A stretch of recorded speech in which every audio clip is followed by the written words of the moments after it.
Hey everybody, welcome to episode 70 of the All JuveCast. And we are going to recap the Lazio match and the first L, hopefully the only L of the season. But I've got a special guest with me making his debut appearance on the All JuveCast. Marko, how are you doing, my man? Nice to meet you, my buddy. I'm so happy to be here. Unfortunately, I'm really disappointed that the topic today is the first tell of the season. It's crazy. Like, we've been trying to arrange this interview for a while, and like, I okay, know. maybe Atalanta game, maybe later, maybe. And then the one that we finally get to do is like the first loss of the season. I And know. oh, It I mean, it's probably your listeners are kind of looking for blood today from the two of us. Well, we'll see what happens. We'll break it down and we'll. I mean, I watched. I don't know why, but I watched the game again a second time just to Yeah. kind of go over. It's nice to take emotion out. All my listeners know that's what I do, and I did for this Hmm. one. And yeah, it altered my thoughts a bit. We'll get into it, but real quick, tradition around here for first appearances. Get the story how you became a Juventino, and I'd love to hear yours. Oh, well, my story is not that special. I mean, I listened to stories of other people that appeared on your podcast, and I think theirs were a little bit more interesting than mine. But in general, when I was a kid, like in 1996, my dad was a football player. And my dad really made the whole family love football in general. So when there's like a big football thing going on, we kind of all gather around the television and we watch what's like the hot topic at the moment. And in 1996, of course, it was the Champions League final. So I was this little kid, just I was 10 years old then, and I was just sitting in front of the TV, and I was just looking like this, and I didn't realize the significance of the match, but I knew that it was a big deal because everybody was watching it, everybody was talking about it. So it kind of leaves an impression on you as a little kid. And I remember they were wearing these kits, yeah, like Yeah, this one, nice yeah. kit, buddy. Yeah, I wonder where I got that one from.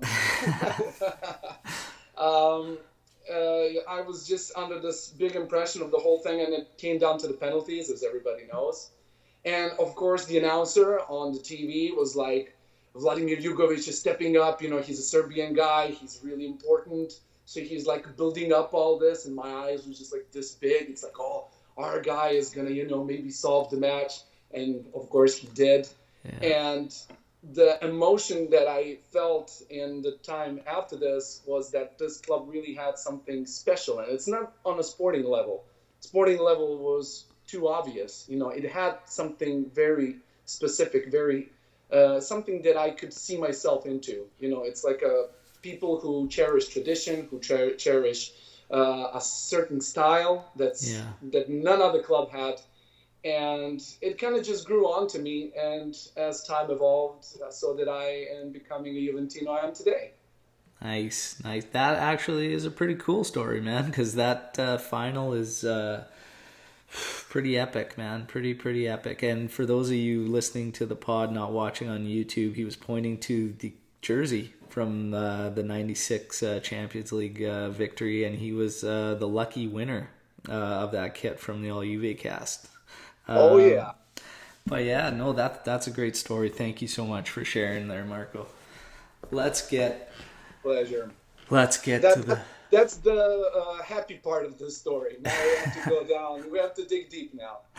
yeah. We're gonna try and do this. I'm gonna try and be as upbeat as possible through this, but I this Lazio match I finishes up 3-1 for Lazio. We're gonna take this from the start. Marco, when you see the starting lineup in this one, what were your initial reactions to the starting lineup? Was there something different you wanted to see, or was it just as you expected and as you would line up the team for this Lazio match? Well, when it comes to the lineup, to be honest, I'm not expecting too much surprises at this point because I think Sadi so far kind of showed us in which direction he is thinking. Sometimes it's probably annoying to all of us since we see some ideas of his that we just don't see any sense in. Like, just pressuring Bernadeschi to maybe play something that he's just not capable of playing. Exactly. Of course, it's always a little bit difficult to talk about this stuff because we don't see Bernadeschi on practices on a day-to-day basis. So maybe he really does see something. But for us common supporters who already seen him like in matches where he was supposed to show us something, so far nothing. So Yeah. that's a little bit worrying. What do you think? Well, I mean, I'd voiced my opinion quite a bit leading up to this match about something I wanted to see, which was maybe move Pjanic into that role as trequartista, or simply slide him out of the holding position and put Bentancur there and move Pjanic to the side, just in a way to get him a little further up the pitch. We saw success with that early in the season, and it hasn't been the same. Pjanic has all of a sudden reverted back to being very, very deep. But yeah, just little alterations like that, because Bernardeschi, I just don't think the trequartista role is for him. We've seen a lot of it. And you make the point that, obviously see something in training and whatnot, but it ultimately, you don't win the Scudetto on training sessions. You win it on the pitch, and if it's not working on the pitch with the final product, we got to look for some answers, right? But, I mean, we're playing Lazio, who's on fire coming into this match, scoring a lot of goals, and I thought he would just do the same. Because he's treated all the tough matches like that and just the guys he's trusted in, but maybe moving them positionally isn't that big of a risk, because ultimately you got to trust who you have, which essentially you're still doing. But to put them in roles that maybe they're not the best at, we're kind of, to me, it's almost like shooting ourselves in the foot when I look at it. Well, the only fear I had about Sarri from before is in general that, when I got the information that he might be appointed, there were two biggest issues that I had in general with him. Is that man management, that's one thing, and the other thing is being a slave to his ideas and formations and stuff. So that means when he gets into a situation, for example, like right now when we have a lot of injured players, when there's a lot of rotation needed to be switched around, so you kind of have to adjust. And I don't think, he's still pushing it in the way that he feels that should be done, but it's obviously hurting us, and it's hurting us now for a while. And I'm kind of just hoping that he's going to snap out of it and just at least not make the obvious things that we see that don't work. Yeah. I'm always up for experimenting and trying to find something that could maybe work, like thinking out of the box, but I don't think Bernadeschi is one of those. Yeah. Yeah, I know. It's honestly, I'd be okay Bernardeschi going to one of those side midfielder positions, a Mezzala. I'd be okay with that. If we go to a 4-3-3, I'm okay with him being one of the wingers.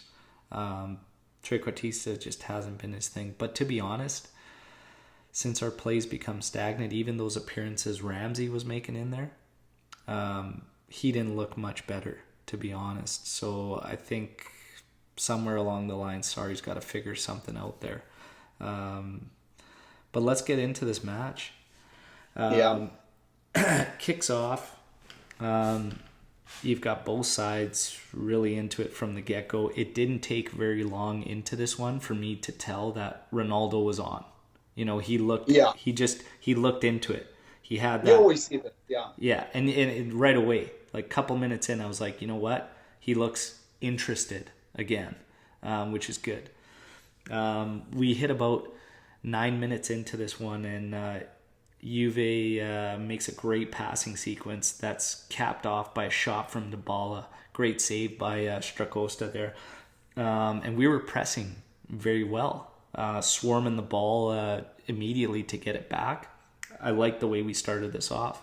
The transition from side to side, however, from one flank to the opposite, it was almost like, and we do this all the time, but we make each individual pass to get from one flank to the other instead of sometimes just sending that one straight across when it's there and it's open. And it's frustrating because it just slows everything down. That was the only thing I noticed that I was kind of off about. But the match kind of a little bit back and forth. I would say till about the 25th minute mark, we probably held a little bit more possession. I didn't mind the way we were playing. Lazio's a strong team. They're red hot going into this. We touched on this. So I was actually okay. 25th minute, we get a great play where Bentancur passes to Dybala, who shows for him, and then Bentancur continues the run. Dybala finds Ronaldo, who pops it over the top to Bentancur, slots it over, and CR7 tap in. I lose my mind. I'm pumped, and I'm thinking, here we go. How are we gonna follow this up? Well, we actually ended up following it up by Lazio starting to hold much more play in possession. I felt we were a little too happy to just sit back. Did you get that feeling after that goal? Were you kind of in the same as me, where we looked a little complacent? Well, the thing is, like, I think it's a situation that we've already seen a lot of times this season. Yeah. You know, it's like we're like, oh yeah, we got it, and then we think that the thing is done, but then when the first signs of trouble come, the whole team just seems a little bit lost, and that's what's just been happening from round in, round out. Yeah, there was times throughout this after that first goal where I looked at our guys and I thought maybe a whistle had gone that I didn't hear because it looked like they just stopped. Like they were just standing there, and I was like, are we going to pressure the ball? Or are we going to try and win this back? Like, did a whistle go? Is there a foul? Like, it was mind-blowing to me. We go a little further into this match. Bentancur was playing fantastic. He was having a great match. Ended up getting injured. We had to sub him off. Emery Chan comes in for Bentancur. And almost, I won't say immediately, but very shortly after, we start to suffer even more.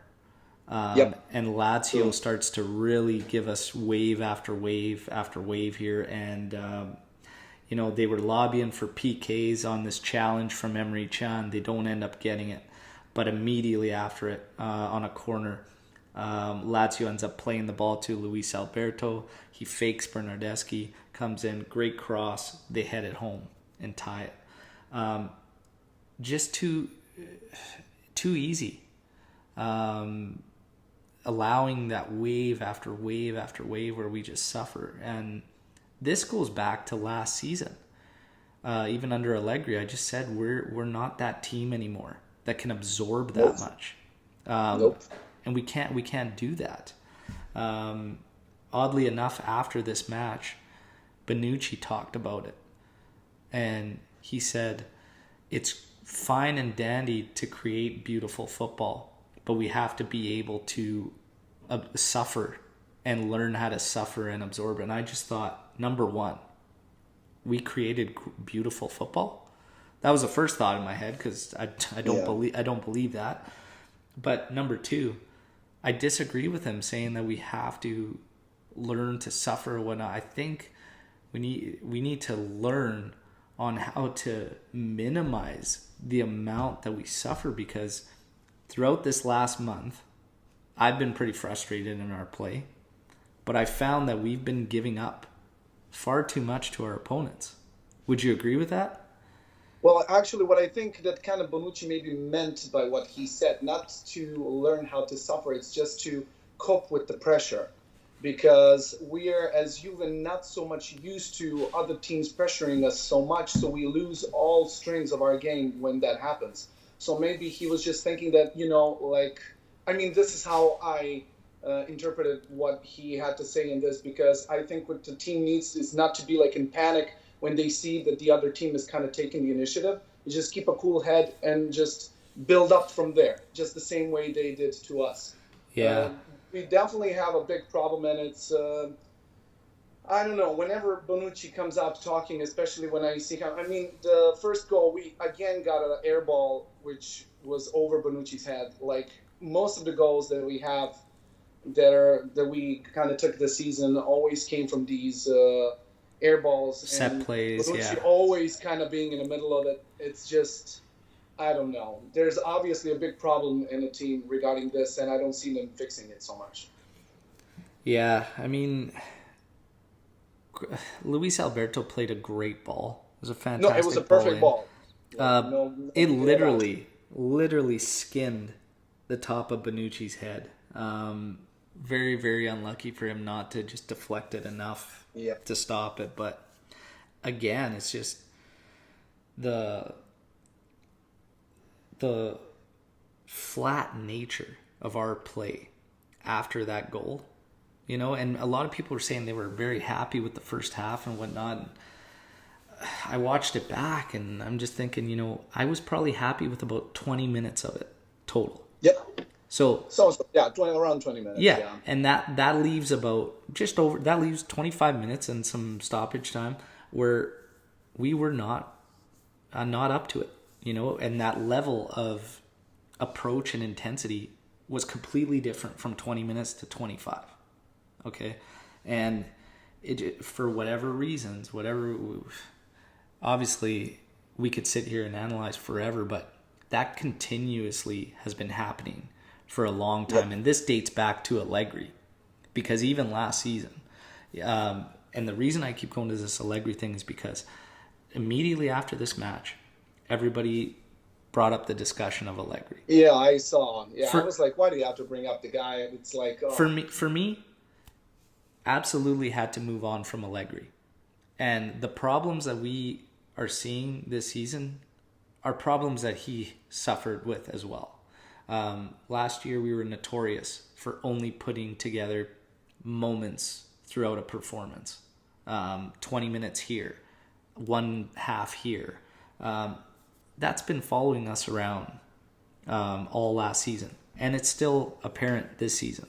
So in this first half, about 20 minutes solid. We get to the second half here.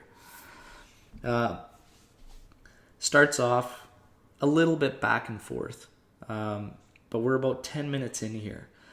There's a gross challenge on Matuidi. Yeah, I saw. And we don't get the foul. Ronaldo, Pjanic attack the ref, essentially, like all over him. Meanwhile, Lazio is just cruising down the field. And I'm like, guys, you have to continue to play. Bonucci sniffs it out, puts the ball up for Matuidi. They show the replay. It was horrible. Like, just awful challenge. This ref... Yeah, I hate when sometimes, players like a little bit lose their mind. I know they're all jumping to protect Matuidi because obviously there was a need to. But, the play is already going on. We're making double damage here. Yeah. It's like the thing that happened in the Champions League final against Barcelona. While everybody was complaining on that Alves foul that wasn't made, there was a goal on the other side of the field. It's just... Exactly. It's just, we got to get that focus cranked in. And this ref, I will say this, in the first half, I didn't mind him. In the second half, I thought he made a mess of things. But that's just my personal opinion. But it wouldn't have changed anything. Let's put it that way. It wouldn't have changed anything, but he didn't help. This one on review could have easily been a red card. It was a pretty gross challenge. Studs up over the ankle on Matuidi. Really, really bad. Really, really bad. They didn't look to it on VAR or anything. Like, nothing come back. That was it. 65th minute. We get a bad pass from Strakosha to Acerbi, and Dybala cuts it off. He has Ronaldo inside alone, chooses to shoot, puts it a little too close to Strakosha. The stop's made. Obviously, Dybala's got to move that ball over to Ronaldo. He's in a better spot. He's right around the penalty area, penalty spot. Probably finishes it. The problem I just have is with the fans really like honing in on this, because we know this was the first L, we lost 3-1, and just saying, this is the moment, like this changed everything. No, it wasn't the moment we changed everything. We can't really focus on just this because it was an opportunity we didn't even create. It was a bad pass No, by their that was a goalkeeper. gift. That was just a simple gift that we didn't take. Exactly. It was a gift we didn't punish on it. Again, this game goes to overall play. Lazio did a good job. They deserve that win. We had opportunities to score. We could have done better, but honestly, they deserved it. In the 67th minute, 2 minutes after that, off a corner kick.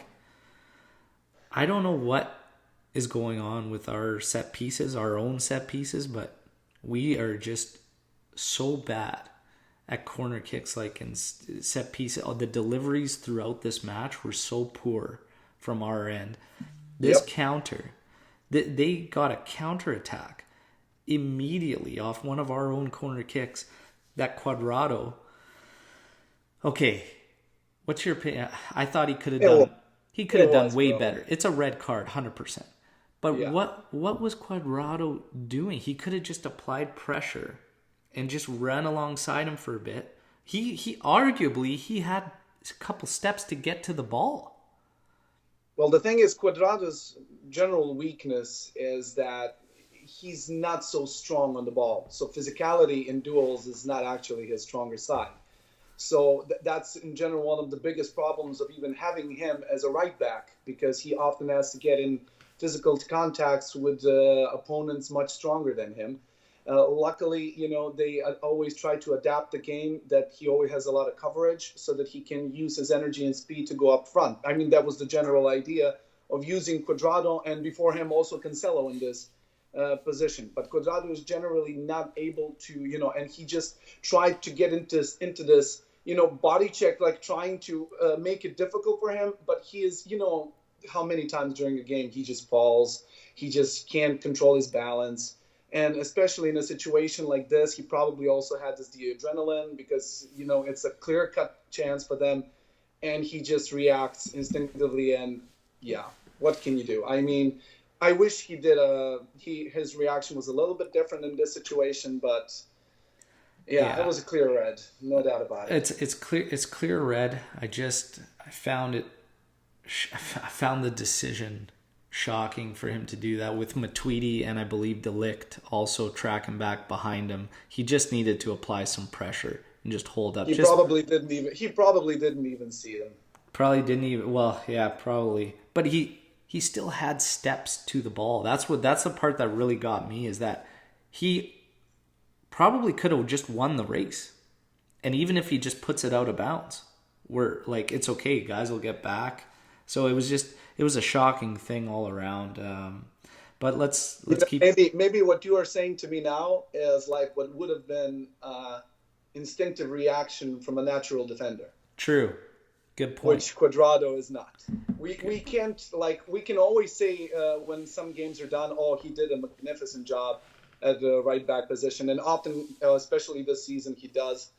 But if you really break it down, in the end, he is not a defender. Just because he is capable of filling in the position when it's needed doesn't mean that's being a defender is really a different mindset, a different type of skill. Everything is different when you play in this position.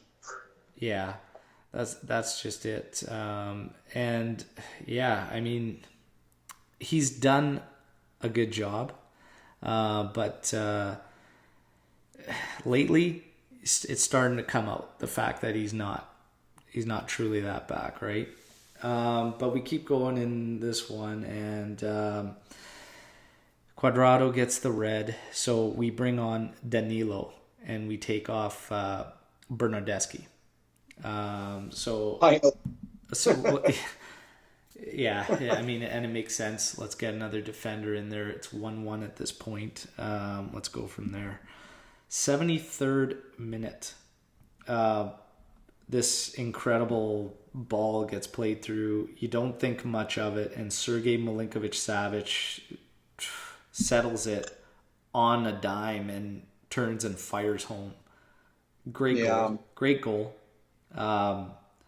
Not a whole lot you can really do there. I mean, that ball was played in from just about the halfway line, and to get a guy to settle it like that and bury, it's crazy to me.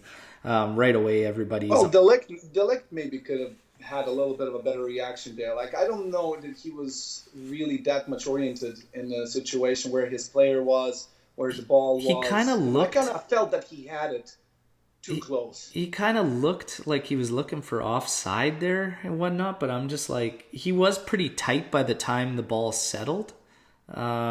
Yeah, maybe he could have done a bit better. Take nothing away from that finish and the settle is unreal. But yeah, and then obviously because we were linked to him last summer, Milinkovic-Savic and everybody comes out with the talk. Oh, it's almost like Juventus needed Milinkovic-Savic in this. Well, to be honest, who would have played that ball into him? Because would that you take ball... him? What's that? Would you take him? I said no at that price tag because it was like over 100 million. I said not for that money. But that was my thought, was who's going to play that ball into him that just got played? Because that would have been our left side, which would have been who? Sandro or Matuidi. He's not going to get that ball. So we're still at square one. So anyways, this is 2-1 for Lazio. In the 76th minute, giveaway from Pjanic right in the middle, and he's looking hurt. He's down. He's clenching his ankle, and again we seem to think that Lazio's going to stop playing, and they counter and they get a PK out of it. Szczesny absolutely robs Immobile on the PK and then on the rebound. Crazy. That's like my highlight when it comes to us from the whole game. Yeah. Szczesny put in a 10 for performance. He was solid throughout. He cut out so many through balls throughout this match. He was just deadly. So he had an incredible match. Szczesny gave us a shot to get something out of this one after that. And then we get to the 94th minute roughly. We've tried to generate things. It's just not working. The deliveries were all poor. And that was throughout the game. All our set piece balls, our crosses through open play, everything was just off. 94th minute, we have a ball played in, and we don't win it. But then not only do we not win it, everybody just stopped. Nobody cared to get back. Bonucci, Delict, everybody moved up, pressed for this ball, and nobody was trying to even get back. And we had a 3-on-1 scenario. And Szczesny, again, made a great save on, I think it was Lazio's right back. And then their substitute, Casado, comes in and buries a rebound because they have 3 guys to our 1. No, that was too easy. It was... Szczesny even made more effort than I expected that he would. Yeah, it was just that, and that's it. That's game. Just woeful from Juve, really. We want to talk about refs. We want to talk about player performances. The ref for me was terrible in the second half, but it wasn't enough to change it because Juve did not nearly enough to win this match. We suffered far too much, and we gave Lazio far too much than they should have. And we get into this mode where I just feel we expect the victories to come. You know what I mean? Well, we are a little bit spoiled as a team, and it's something that we've been drawing back for a long time. Especially, I always thought that since we had the BBC and our defense was very stable and we had a lot of clean sheets, when all this kind of started to break down, I think like the whole team was in this concept now, oh shit, people are scoring against us, now what do we do? And it's like something completely new, and you just have to, snap out of it. It's not the end of the world if you concede. Obviously, we can't at this point have a defense that can be as stable and as firm as the BBC was. That's a very specific era, but we need to start building something new. And this team is just trying to adapt to the new situation where the teams are not afraid of us anymore. It's like from before, like it's the same in other sports too. For example, you know how much games, I don't know, Federer or Djokovic or Nadal win just because the opponents on the other side, when they see them, they're terrified. So even if they're not playing at their best, they still win it. So, like, this is starting when Juve is starting to decline in the last 2 seasons because Juve showed serious vulnerability last season, and especially this one, when everybody sees that we're playing not good, that it's very much possible to score a goal. Like, Juve has, I think I saw somewhere, I even wrote it down, like, when it comes to clean sheets, we only have 5 clean sheets in 15 rounds this season. Like, we don't remember in the last seasons having such low defensive performances. Even though we are like saying, oh, De Ligt is really good, he's adapting good. Oh, Bonucci is really keeping it strong. Yeah, but it's still kind of not functioning that good. Like, we have a great keeper in Szczesny. We have De Ligt that's kind of picking up pace now and is definitely the golden boy. But he still needs time. And Bonucci is still, from time to time, like, he plays like 90% of the game good, but there's that little percentage that just lets the ball go in. And we need to just accept it and start building this fear that the opponents should have towards us from the bottom. We can't, like you just said, we can't expect to go into the match and expect that the opponent already gave up. No, they didn't give up, especially not in this case like yesterday. I mean, you also are on Twitter all the time, and you saw what all our fellow Juve Twitter family thinks. Like, they all said, oh, we got an L incoming, don't we? Everybody knew what was coming, because all these average performances are something that's been following us now for a while. And the only thing that was needed to break this down is to hit a team that's well organized, full of confidence, and doesn't care on their own field who they play against with. And that was Lazio last night. Yeah. They are on a hot streak. They score at least 2 goals each of their last, I think, 6 or 7 games. Like, they have Immobile, who's breaking records, like scoring up front. And they know that we're conceding. So it was just a disaster waiting to happen. Yeah, and the thing is, I mean, I caught myself in this too, which I think some fans are as well.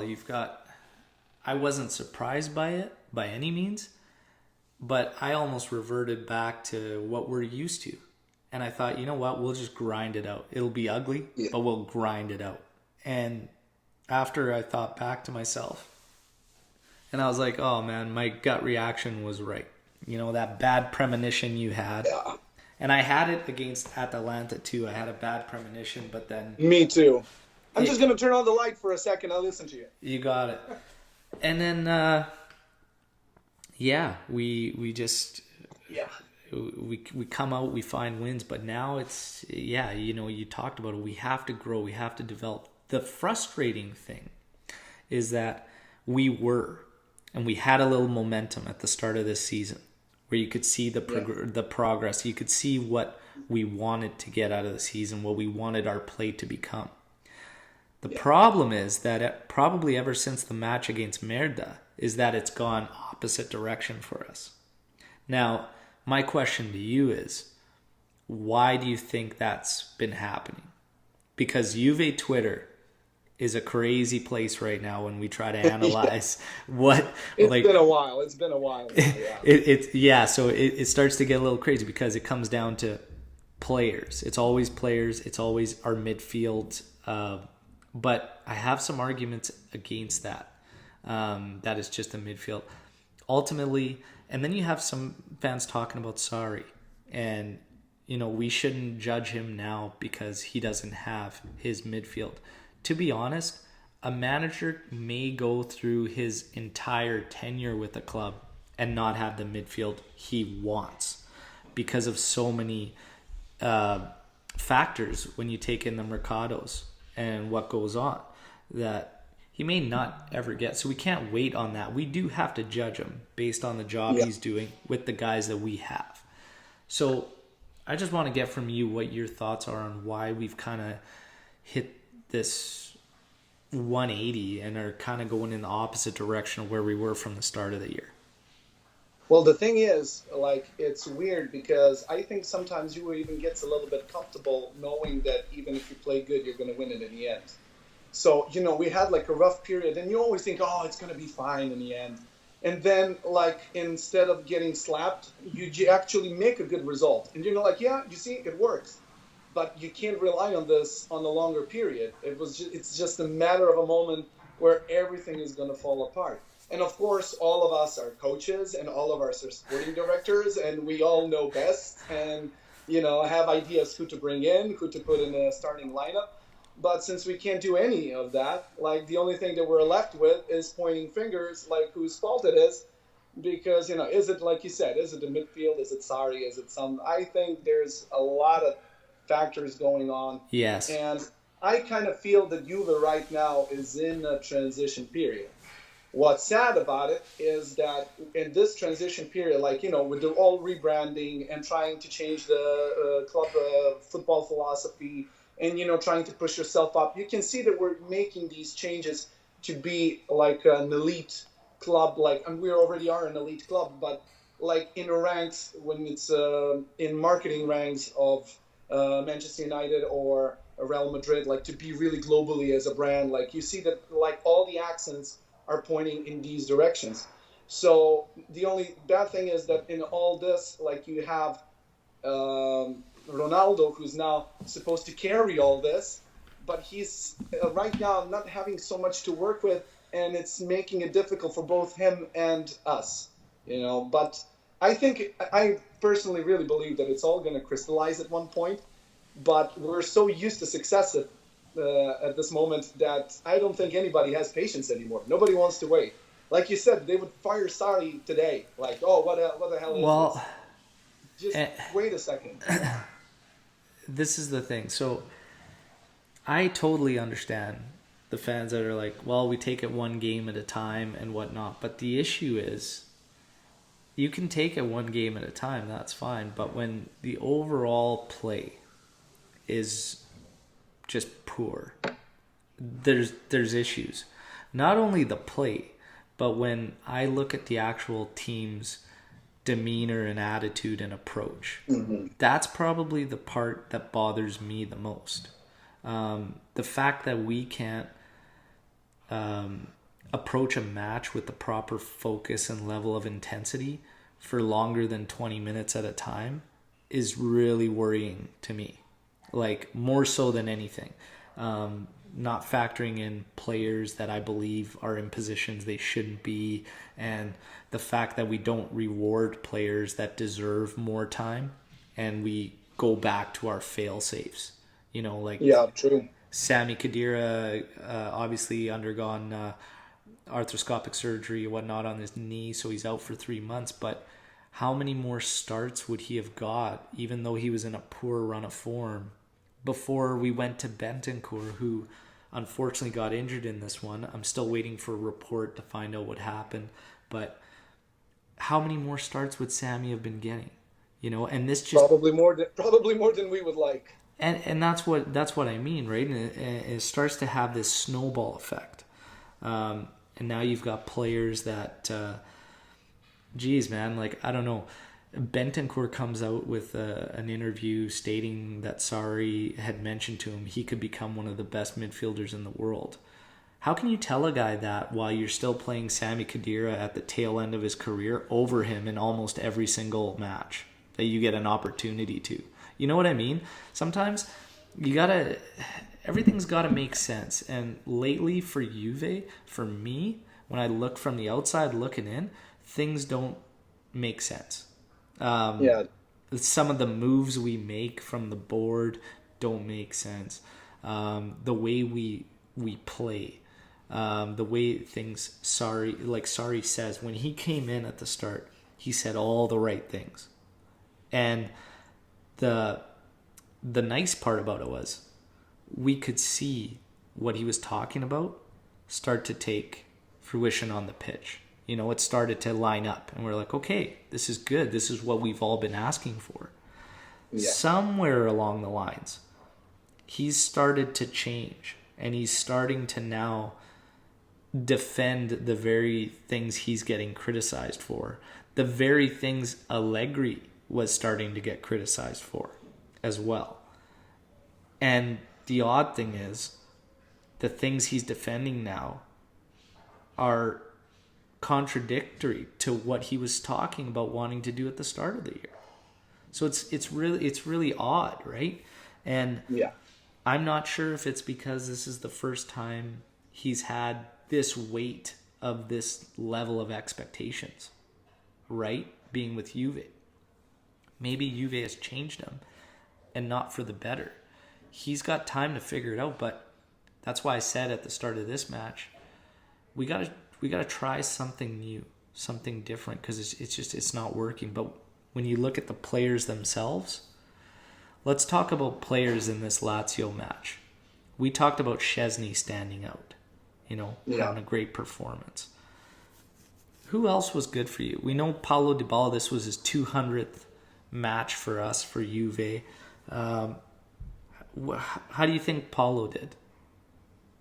Well, Paulo, I think, really came in fired up, and he really connected nicely with both Ronaldo and Bentancur, and it resulted in the goal that we gave.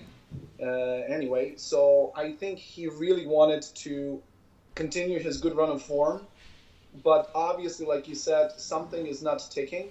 The thing is, Juve at this point doesn't have a player that can lift the team when it's going rough. Like somebody that's just pulling everybody up. It's when everything goes down, everybody goes down. And that's also for me, that shot that when Dybala didn't pass to Ronaldo, it wasn't the shot full of confidence that we know from Dybala. It was a little bit, harsh. It was almost he was nervous to take it. So obviously something in the mentality of the team easily falls apart. After, like you said, Ronaldo was definitely more looking like himself in this game. And I'm very, very sorry, because I would really love to also mention Bentancur like you did, because I'm very impressed with the kid. And I don't know if you saw, but he's our top assist player in the Serie A this season. He has 4 assists. Yeah. Which is really good. And he's really trying to get himself more involved in the attack, and that's what we really need in this moment. We need creativity. That's what's lacking this team. The only creative and player that we have in this team is basically Pjanic, who has the vision of sharing the balls. And now we got Ramsey for it, but Ramsey is obviously not being able to play as much. And now with Bentancur, he is trying to show a little bit of also vision, and we need to encourage our midfield to more, widen their sight and see where everybody is. Because, in the MVP years, we really had a midfield which all of them could contribute with good assists. Even in one season, you had Pogba had 7 assists in the end, Pirlo had 6, Vidal also had 5 or 6. Also, the wingers were also giving a lot of balls. Lichtsteiner, I think, also had one season 8 or 9 assists. Those are all coming from all sides. And now you're so limited with these. But basically, last season, our best assist player was also Ronaldo. But, at this point, the way Ronaldo is playing, we need him kind of more to be in a situation to score, not to give balls around. So, yeah. How would you discuss Ronaldo's performance overall? We talked about him starting it and being on, and you could tell he was switched on. But by the end of it, how did you feel about his performance? Well, I'm also from a player of his caliber. I also, of course, I told you, that we need a player to lift you up. I always kind of expect him to be that one. That when it's going down, that he's going around slapping people. It's come on, let's go, press it. Yeah. Because, you remember a lot of games when he just gets pissed because he wants to apply pressure, and then he turns around and there's nobody around him. Yeah. Because everybody is still somewhere around the center of the field. So I think he can always give as much to a certain point, but he can't go over it, and then his performance also drops. But I'm in general satisfied that I can see him being better than before. This last period, I can see in the first 10 minutes what kind of a game he's going to have. When you see him walk up into the pitch, and when he looks like somebody's punishing him, and that he is it's like he's playing against his own will. That's like how sometimes he looked like in the last 2-3 Yeah. games. And I'm like, this body language is just not Ronaldo coming here to score goals. He's there like to put in a shift, you Yeah. know. And it's like that's not a good thing. But this game, like he had like 2 shots, both of them were on goal. He had like an 86% pass rate.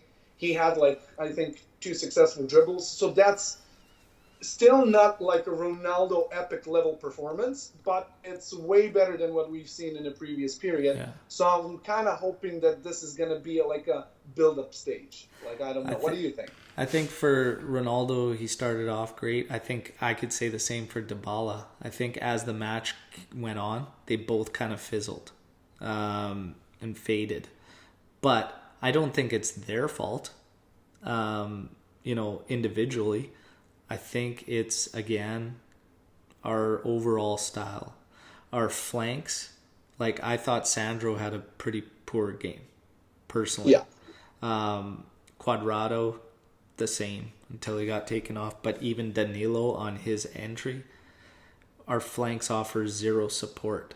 So when you start talking about the assists coming in, these guys, the way we are playing currently, they don't even get into a position to get crosses in. Even if we wanted to cross, or it doesn't even have to be a cross, just get deep into the zone where you could pass it to the top of the box or do something. We're not even getting into that area with our flanks. So we've literally narrowed our game to Ronaldo, Dybala, or Gonzalo Higuain, and Bernardeschi or Ramsey. Like, we've created this system where that is all we are going to get is from whatever they can create. Bentancur did a fantastic job. He was creating. He got injured. Emre Can comes in. Emre Can was essentially non-existent. Nope. He was essentially. There went a period of time there where I didn't even realize like he was even where he was at. I couldn't even tell. That's a problem. And then when you factor in the fact Matuidi being on Pjanic's left, well, God bless him for his work rate and his defense, but you're just, again, when we talk about Sergei Milinkovic-Savic's goal, how that ball is not going to come from a Blaise Matuidi. It's not going to come from an Alexandro. Nope. So let's bring in Sergei Milinkovic-Savic. Who's going to give him that ball? So when we start talking about these and we rate our players and stuff, it comes down to system. So essentially, sorry, when these people say we can't judge him now, I'm against that. I think you do have to judge him. He's got to get better out of the guys we have. Otherwise, that's like saying, what's the point of even watching the games this year? If we can't judge him, we can't. What are our expectations? 0 because he doesn't have the team he needs? No, he's still got to do his job. He's got to get the best. It's a manager's job to get the best out of what he has. We have to do better at doing that. Bernardeschi, we're setting him up for failure. But like what you just said, like, okay, Sarri can't make Matuidi make that pass, like you said. He's just not capable of doing it. The other players you have in the team, just look at the creative talent of the players we got. Basically nobody. Like, if they close up Pjanic, our creativity is... Yeah, but what I'm saying is, so here you have Pjanic, who's creative. Bentancur can work up his creativeness. You've got Rabiot, who can probably take over that holding role if we need. Bentancur to take over that holding role. Mix it up. Change it up so that Blaise Matuidi's job is solely in front of the defense, defensively, win the ball, get it to Pjanic, get it to Bentancur. Like, that's it. So that let's move the creative guys into positions, because holding Pjanic back just ahead of our defense, if teams want to zone in on him, that ball has to come from Matuidi. And the point is, we just said it, he can't make it. So if you're playing a system that is so dependent on that one guy, and a team locks in on that one guy, and you don't have the other guys that can provide it's locked. You have to change your setup in your system so that doesn't happen. That But he's I'm not sure. But I'm not sure would I be able to put Matuidi in this position. Just look at him. Like when he runs, he always looks like he's going to trip on his own feet. Oh, trust me, I know. If Blaise Matuidi did that, it wouldn't be him as a holder. It would be a two-man defensive front. So two defensive midfielders. Maybe we go to a 4-2-3-1. Push Pjanic in that top of that triangle out of the three midfielders. Have Ronaldo on one side. You can use Gonzalo as a pivot. On the wing, it makes sense to have your Costa, have your Bernardeschi. Dybala can rotate in with Higuain there. And offensively, it could turn into a false nine. There's many different ways you could work it. But either have two defensive mids, push Pjanic, who's creative up the field. You can have your box-to-box on one side, Blaise the other. Or if you still want to do the one holding thing, it won't be Blaise, obviously, because of his technical abilities and just he fights the ball more often than not. But put your Rabiot in there, put your Bentancur in there, move Pjanic to the side, try Pjanic as trequartista, use Ramsey when fit as a box-to-box, use Bernardeschi as in a mezza there where he's played okay under Allegri. I'm just saying he's got to do more as a manager that makes sense to the players we have, because what we have doesn't make sense. Does it make sense to you what we do? No, it doesn't. But you know what the first thing they told us about Sarri before he came that we should prepare for? He's stubborn as a mule. Like, he is very, very stubborn. So he has a system, and it either works or it doesn't. Like, there's no gray area. Like, he just pushes his own. If he really changes something in the next period that surprises us, I'm honestly going to be shocked. Really. Like, I don't know. I don't know what can he do with. I mean, I know what you're trying to say, and it makes sense when you say it in theory. But I once watched Sarri's tactics got broken down really into detail while he was coaching Chelsea. So, this player that's right in front of the defense that Pjanic often plays for us, that's the same position that Jorginho played in Chelsea. So that player is the centerpiece of the whole system that Sarri has. That's the player. That's why he said that he wants 100 passes from Pjanic each game. That's the guy. And now when you look at our whole team, Pjanic is the only one who's calm enough on the ball, who has enough of technique to lose his player if he's applied pressure on, who can just send passes anywhere he needs to, which is perfectly fine. But then you don't have this creativity that Pjanic offers, you don't have in the offense. So that brings us to this problem. But if you put then Pjanic up front, like you said, then you lose it. You see, we basically need another player, which in our case could be Ramsey. It should be Ramsey. That's the guy who has flair, who is easy on the ball, who knows how to pass. But right now, considering how often he is injured, I can't see Ramsey being a regular starter. No way. He's just going to have periods where he can help out a little bit. Then maybe another period where he's not so much active. We need somebody. We need, and I dare to say it, we need Eriksen. It's a slam dunk. It's a creative player who's available to get this January, and if we were smart, we should get him. My opinion. And that's the guy. Yeah, and I guess I just look at it all as, it's hard for me to picture a guy coming into this and just fixing it all and just making sense of it all, and all of a sudden everything goes away when our system in general, every position that's out there has to serve a purpose for the other player. You have to, there's runs that get unrewarded, but you have to make them in order to open up space for other players. Yeah. Right now, the biggest thing I see when I look at our team, we don't move. There is no movement. True.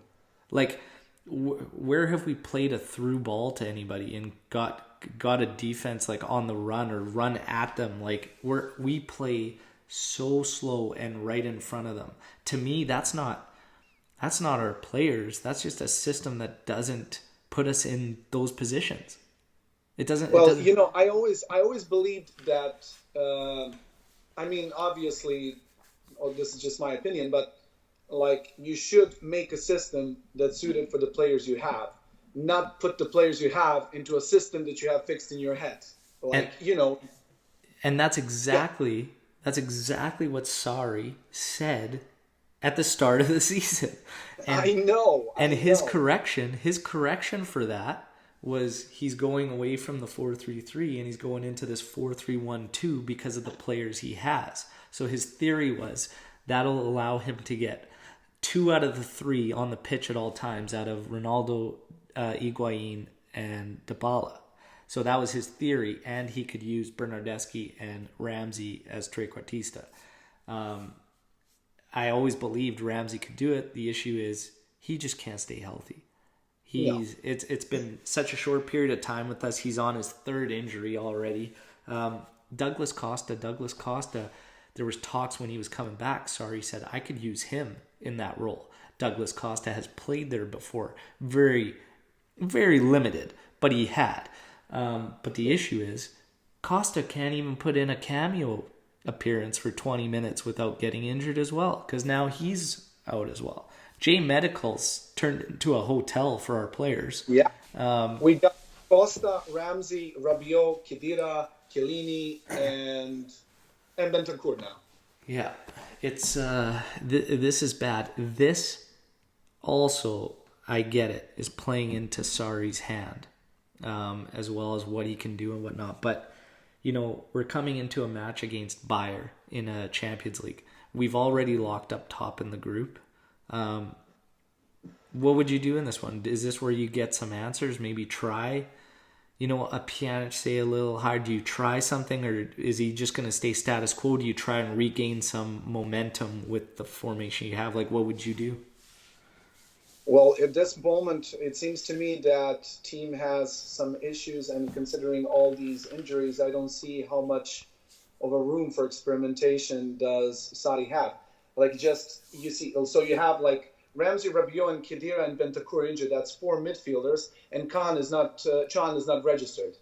Yes. So that's already 5 midfielders out. I have no idea who's going to play in the midfield. So whatever happens against Leverkusen, it has to be an experiment. So it's either going to be Bernardeschi playing in straight midfield, or he even said that he was going to maybe consider Cuadrado playing in the center midfield. Yeah. So whatever happens, it's going to be a crazy experiment. But what's now going to be the biggest test for Sarri is what I always feared about him, and that's man management. Because you know how much problems he had in Chelsea, like with Kepa reacting the way he did, with the fights of Higuain and David Luiz at practices. You know, actually, Sarri has never before been in a situation to be in this team that's really stacked up with really full-blown stars that need their space, that need to be talked to, that need a little bit of room. You know, Napoli is a good environment, but Napoli is a really fixed, stable environment where he didn't have to, you know, everybody knew their place in Napoli. So you just come and you manage your thing. But this is a different story now. He's never had to deal with an ego like Cristiano Ronaldo either. And for me, from the outside looking in, there's a lot of signs that there's trouble there between that relationship. But we're not going to dive into that. But that's a big thing that could also be affecting him. We know, obviously, he subbed him twice, whatnot, and after that, it kind of, you could see that there's probably some friction there. But also with Emre Can, like what's happening with Emre. The reason he is not on the Champions League list, and I can sign this, I'm 1,000,000% sure. That's why he's playing, like, if I'm allowed to say, like, on the field, like, recently. I don't know if I'm allowed to swear in your podcast. It. Let it out. Yeah, he's playing like shit. Yeah, okay. So the thing is, like, you can see that he just doesn't care. He just doesn't care. He runs around the field. He's already thinking about probably leaving in January. Yeah, he's got one foot out the door. Basically eliminated one of the healthy midfielders that you've had around since the beginning of the season. And why to have, like, on the list Khedira, who is, like, playing the way he is, and, like, you have such a versatile player in Can, who could also play as a center back, can also play in the midfield, can fill up on the right back.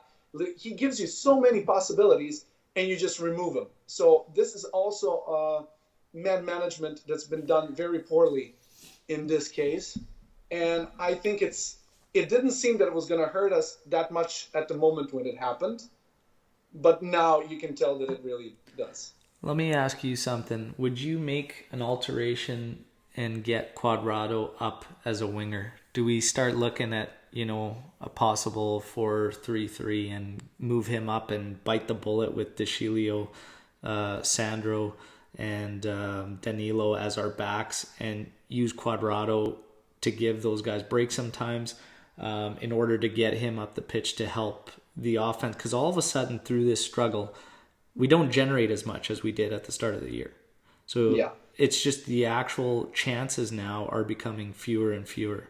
I don't know. Like, it's just all these things are coming up now, right?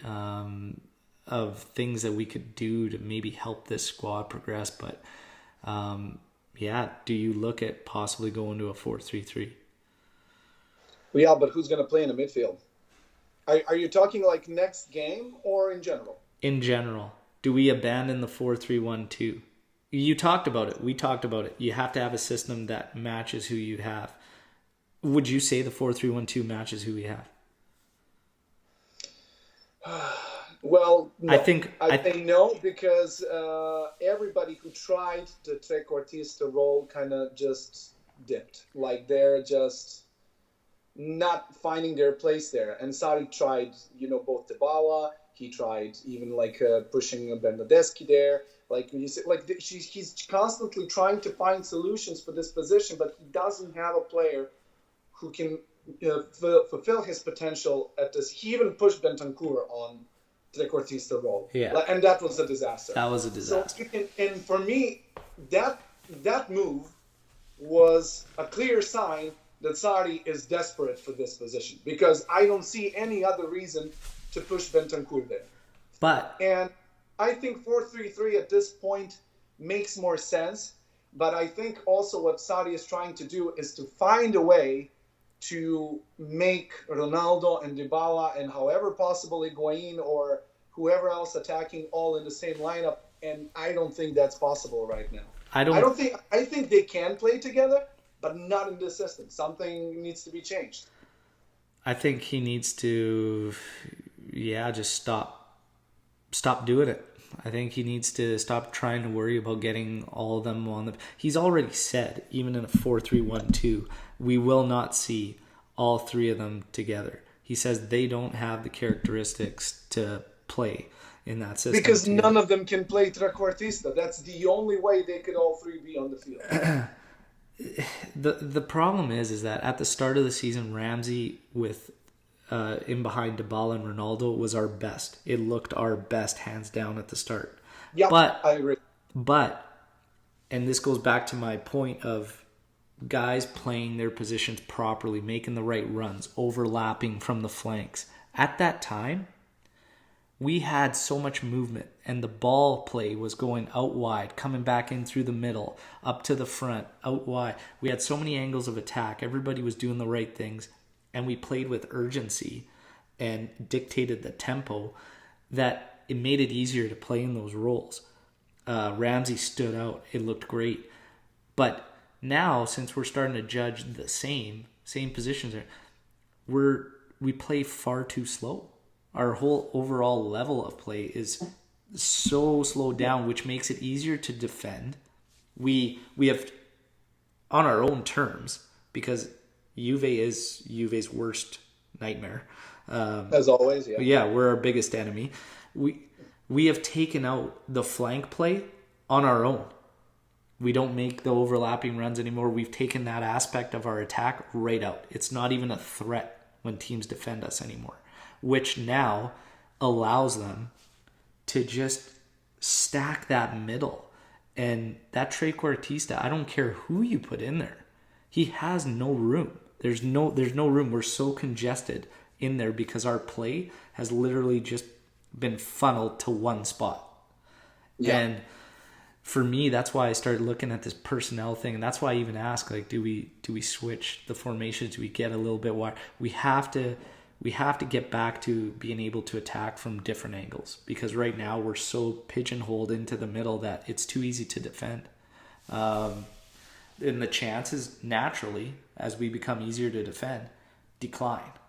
And these are all things. So it's really, really frustrating. I mean, is it the end of the world right now? There's people ready to jump off bridges over this, and it's like we're 2 points out of the top spot.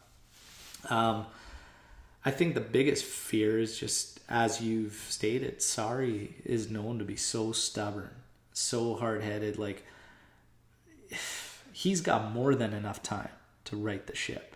I don't think it's going to take a whole lot to honestly get to where we need to be. And we were already there at the start of the year. We were moving each game a little bit better, a little bit better, a little bit better. And then all of a sudden it was like, boom, done, stagnant. I don't think it's going to take all that much to adjust it, but man, the way we play right now, and you could tell looking at us, like, we make it very hard for our players. And there's a reason that we usually look the tired bunch game in, game out, is because when you play that brand of football, it's harder than if you played a fast pace attack style. That type of play is easier. It's easier on everybody. It's easier on your defenders. It's easier on your attackers. We play such a draining, hard style of football that no wonder our players are dead. They're dead. You know? They can keep up. Yeah. Yeah, well, the thing is, I mean, I don't know. I think whatever system you change and whatever you do, it's all going to come back to the midfield in the end. Especially with all these injuries, I don't see him doing anything with the current state of the team. And I think if Paratici doesn't do something serious in this January transfer window, we're going to have a lot of problems come springtime. Yeah. Like, really a lot of them. Because I don't think you can really count on Ramsey to be there when it counts. I hope he will. Like, I really hope he will. And he's the type of player that I was really happy that he came, and I kind of still am confident that in time he is going to be less and less injured, because I don't know if you noticed, like, it's with Khedira. Khedira was also really a lot injured in the beginning, but he kind of got into the groove with our medical team, and it kind of got more rare and rare, and then, like, last 2 seasons, he's been pretty much there all the time, so I'm kind of hoping to see the same from Ramsey, even though he was a lot injured in Arsenal too. But he's the type of player that I always thought that this team needed. But you can't now say, okay, yeah, he's going to be there at springtime when we need him. No, we kind of can't say that. Yeah. So, and with him being like this, and with Rabiot still having, like, Rabiot played his best matches in Juve jersey at, like, before the start of the season. Those were his best moments in the Juve jersey. After that, nothing. Yeah. So, like, with all this Khedira stuff happening and them going on, and, like, I really, really hope that it's nothing serious with Bentancur, because we need him so much now. But Paratici needs to do something. We need a player, and I just hope the only thing that I would like is that it's not another panic buy, so that we bring on another Hernanes or somebody like who is just going to be, you know, instead of bringing the Higuain of midfield like they always promised us, that we don't get a De Chilio of midfield, like, because we already have one, and I think that's enough. Yeah, no, I hear you. Geez. So there is a report on Bentancur, as I'm just checking right now, and apparently it's a... Oh, yeah? Any news? It's a medial collateral ligament issue of the right leg. He's evaluated as day to day, which is good. Okay. So that's good.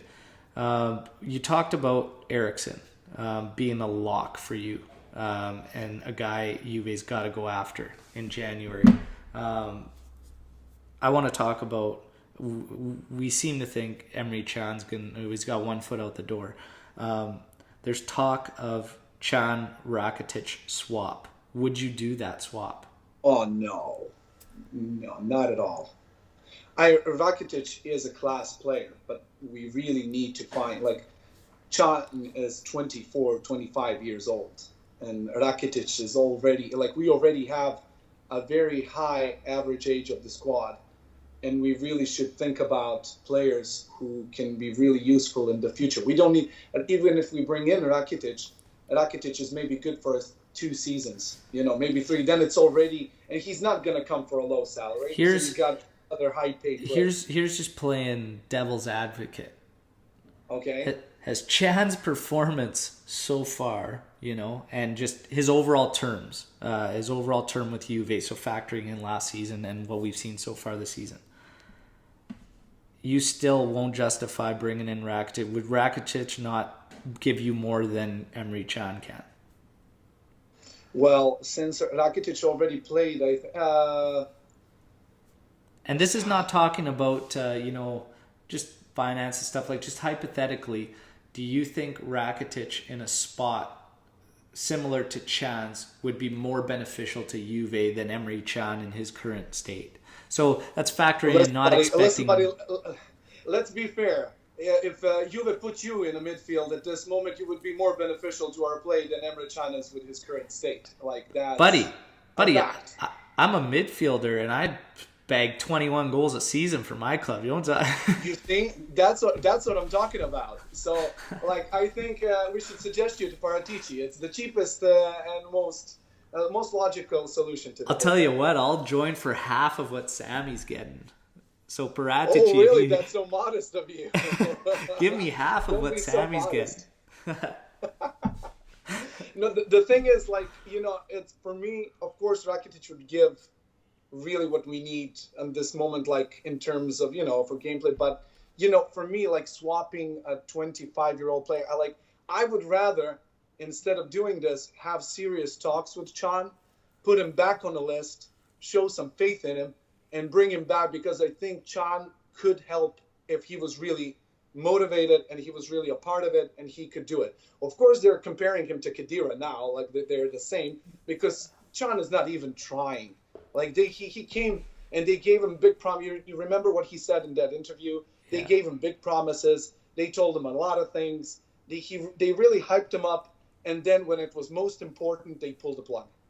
And, just put yourself in a situation that you're working in any company, any job, and that it's the same situation. Of course, you'd be pissed. Yeah. You wouldn't be and, for us, it's always nice that we talk the fans, in a romantic way.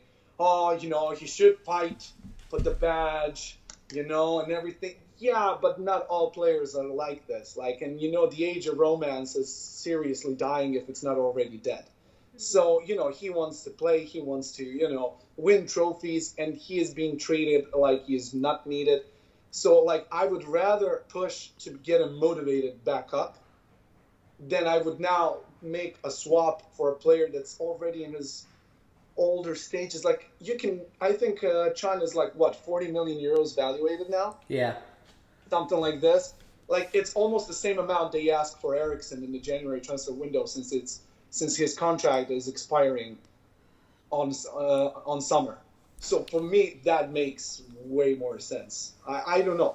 But, I don't like how Bernardeschi is playing either, but I remember them also talking about swapping him with Rakitic. And it's also this age difference, it's kind of really, it's okay, we're going to survive this season, but then what next one?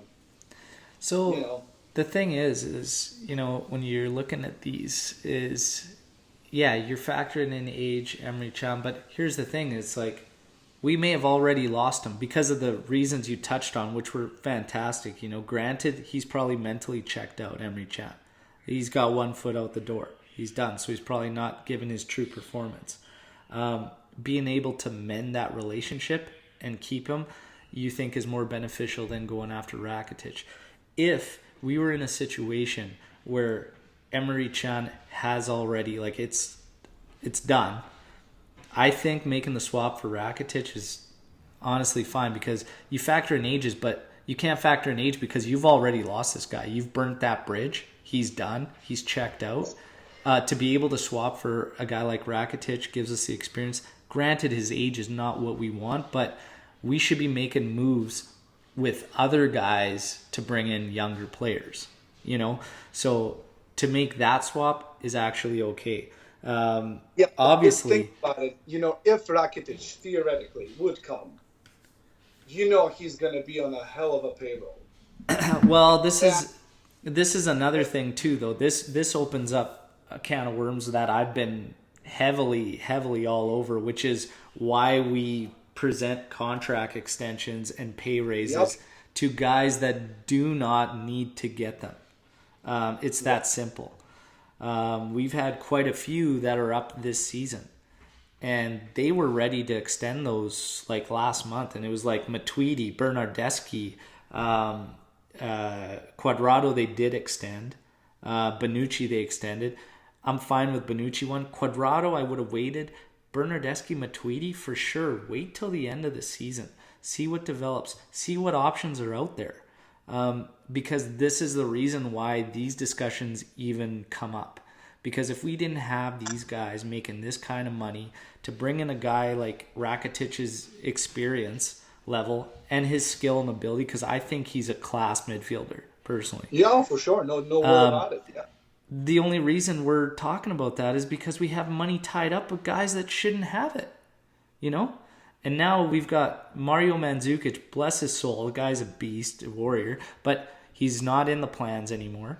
He's been pushed aside. He's got no value, and he's not going to carry any value, not a discredit to him, but because of everyone knows our situation. So why would yeah, anybody pay for somebody that holds no value to the team? We're not even playing him. He's not even on the list. You know what I mean? yep. It's these are things that we start to shoot ourselves in the foot with, and then they alter our. And he also got an extension like last season. Yeah, they extended him last Actually, season. not even last season. Was it in April this year? I think it was last season. Yeah, it Or was. it was last? Yeah, yeah, but like in the beginning of this year, I think, right? I can't remember now when did we exactly extend his contract, but it was recent. Yeah, and these moves, right? It's crazy. We have a player that's come back to our list that many didn't even know was still on our list, and that's Marco Piazza. And Yeah. he was on the list for this game against Lazio, and it's just like, man, what's gonna go? There was a lot of hype around this kid. Like, what's gonna happen there? Who knows? But I mean, we've got players there. I don't know. I don't even understand, man. We like Costa could be so deadly. He just cannot stay healthy. We bring in Ramsey. He can't stay healthy. We knew there was injury history there. Ramsey gets paid very well. Yep. Rabiot comes in. He didn't play. He's also paid very much. And he didn't play competitively for quite some time before coming to us because he was kind of on the outs with PSG. But this is kind of one of the things that's been frustrating me is why we don't look more in our backyard, so to speak, and we're moving towards this marketing style brand thing where these players have to have this name associated, this rep associated to them, and we're missing out on some key deals that could help us, you know. And I've highlighted them because we lost 2 to Merida, which I would have been happy with just one of them.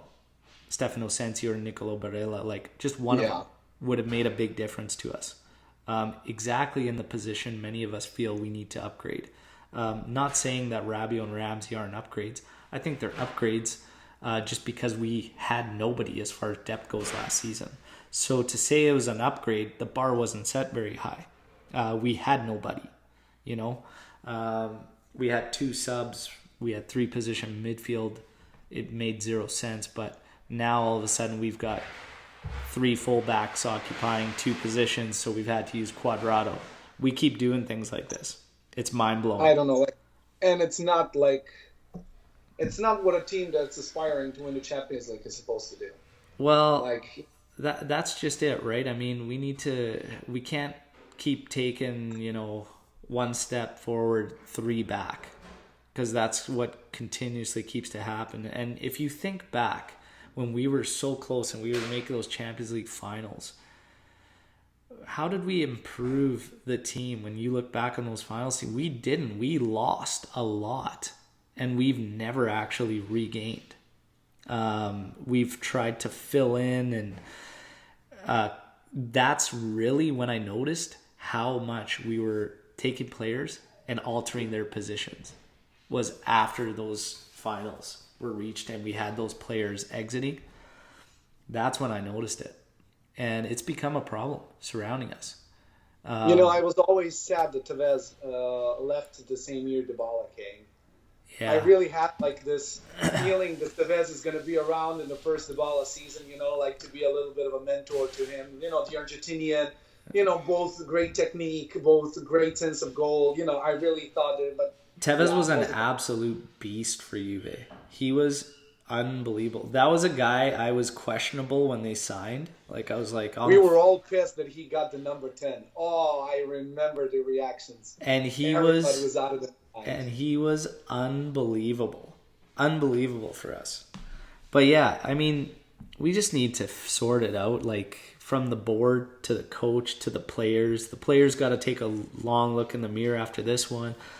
Coach does, but you see these things. I got a question for you. Go ahead.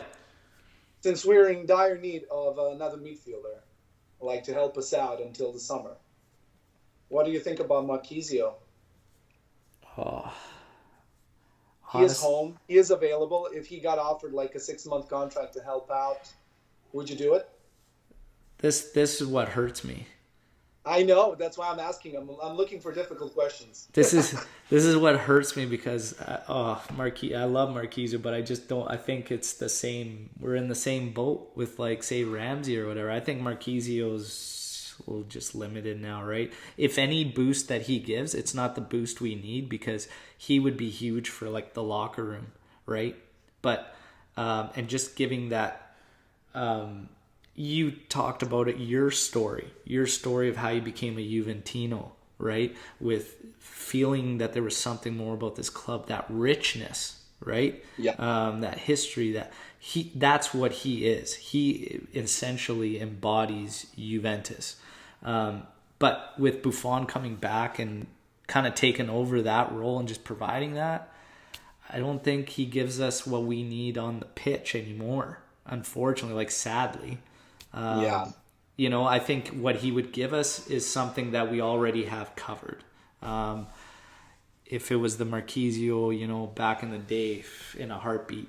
But I just don't think that would be the case anymore, right? He tried playing for Zenit and it was very, very limited. His just body's done, right? Yeah, it's tough, man. I think Eriksen's... It's just a romantic Juventino in me thinking. Everything you said makes sense, but it's God damn it, Claudio. He should have left the club on a different note. It's absolutely. And I love the guy, and I know that he is available and everything, and it's just it's a story that's trying to get itself written. But yeah, you're right. I know. I don't know where we go from here, man. I mean, January is going to be very important for this particular season, obviously, because we were a work in progress at the start, but we were moving in the right direction. Now I feel like we're a bigger work in progress than when we started. So we'll see what ends up developing. We talked about... almost everything we wanted to touch on this match. It's our first loss of the season. There's no need to go off the deep end here, but I think Sarri does need to see this as the eye opener and wake up essentially and make some alterations, whether it's formation or just a couple guys in a couple different positions. He's got to wait till he gets some players healthy. But he's got to figure something out, and we got to do it pretty quick here because, like you said, teams are figuring us out. They're not scared of us. We need to go at them. We need to regain our status and our level, especially because that Champions League draw is coming out pretty quick, and then we're going to be in knockouts, and that's not that performance yesterday is not what we want to put forth in Champs League. I'm also looking around how other teams are, playing, and you see with what confidence, Bayern Munich is playing and everything, and you're like, holy shit, it's not a good moment to meet these guys. We have to figure something out very soon. Otherwise, we're going to be in big trouble when we Oh get yeah, to Louis potting goals like it's going out of style, and they look really good. It's just the thing. What I look at those other clubs, and you talk about it, even if how their performances go and whatnot. When I watch those teams play, it doesn't take very long for me to figure out what their style is, what their game plan is, how they're going to approach this match, how they're going to attack.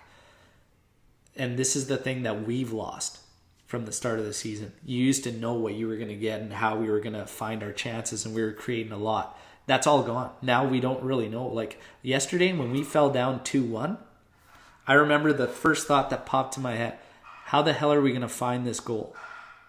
How are we going to find that goal? Because throughout that whole match, the generation of chances has not come easily. And really, you could say that for the past month of performances. Yep. Where are these chances getting generated from?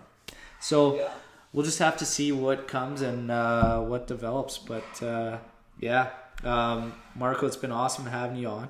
Real quick before we wrap up, we're just going to finish with some light stuff, have a little bit of fun. So you can give me top three favorite kits, UV all time. Top 3 favorite kits. Well, for sure, this 96. This one I've been looking for a very, very long time. The black and white over here, the Bala. I love it because it's the first one who doesn't have the goddamn box around the Jeep. Like, I fucking hate that box around the logo. It's like, why is it so difficult to make a design that doesn't have a stupid box on it? That's funny. So I loved that one, and I see that in the concept kits that I've seen, like for the next season, they say that it's probably going to be also without the box. And I was like, finally, like, like Adidas is designing the way we are playing, like just fucking sloppy. So yeah, it kind of goes all together. And the last one that I really love, this one I also love, and it's of course got my man Marquisio, nice. Of course. But I'm trying to find that like full black shirt, like the third kit, like from what is it, 2016, I think. Like the one, the full black with the pillow with the white stripes, and on that one is the absolute beauty, and I'm really trying to find it. So for those of you just listening, not watching on YouTube, 96 Champions League, blue with the stars on the shoulders. Oh yeah, I forgot that this doesn't have also a picture on it. It is also 2017, 2018 Dybala kit he's got in the background, and then the one he's wearing, which is the black and gold alternate from, I believe, 2015-16 with Marquisio on the back. But yeah, those are awesome, great kits. Marko, let's finish with a goal that stands out to you from any season, whatever, just one of your favorites that sticks out to you, that's kind of hung around with you. You know which one? I mean, it hurts to mention this match because a lot of us are like every time we talk about it. But that solo effort from Morata when he played the ball to Cuadrado against Bayern Munich, when Cuadrado sent Philipp Lahm to the bakery and just finished it beautifully. Like, that goal is just like, I watched it and I just couldn't believe that it happened, and I loved it so much. That's like one from the recent times that I love so much. But if we're going to dig a little bit deeper, then for sure the Nedved goal against Real Madrid, that epic goal and the epic celebration, and that one is really in my heart. Like, that celebration was the just whole significance of it, everything. Like, it was really huge for me. Yeah, that's awesome. Well, thanks for sharing that, and Marko, thank you again for joining me. This won't be the last time. It's been an absolute pleasure. For everybody listening, if you want to take part, there's been more and more fans reaching out to set up dates booked for the podcast, which I appreciate, and I just want to reiterate, it's open to any and all Juventini. Just reach out to me on Twitter, and we'll set up getting you on the podcast. Thank you for all the support. I've recently reached 2,500 followers. I've picked a winner. Congratulations on this. Thank you very much. I've picked a winner, given out a 97-98 Del Piero blue kit. That winner hasn't reached out yet. I might put a deadline on it. I might pick another winner if you don't get back to me pretty soon. But no, and then 3K, I've got, for 3K followers, I've got a 97-98 pink Del Piero kit. And then for 3,500, I've got a Palace one. But the kicker there is you got to do it before the year ends. So 3,500. Otherwise, I might hold it till 5K because it's a limited. So we'll see. But no, thank you so much for all the support. You guys have been awesome. Please, any comments, questions after this is aired, reach out on Twitter and we can discuss, because this match left all Juventini searching, not knowing where we're going to go from here, what to do, what's the right answer. Is it the midfield? Is it the coaching? Like, honestly, I think it's a combination, as what Marko and I have gone over today. It's a combination of many different things. Mentality, style, approach. Right now, I'm feeling the confidence level drop in our players, and I think that's just because our overall play needs to pick up. But they know it. We have to have faith in the core guys that have been champions and have been on this run with us, that they'll sort it out. That's really all we can do. So to go off the deep end, get so frustrated saying things like you don't want to watch Juve anymore, they need to sack, sorry. Let's just do the only thing we can do, which is support. And, criticisms, that's fair. We'll have them. Preach, brother. But let's stand behind them. And as always, Forza Juve. Fino alla fine until the next match, guys. We'll talk to you then. Ciao.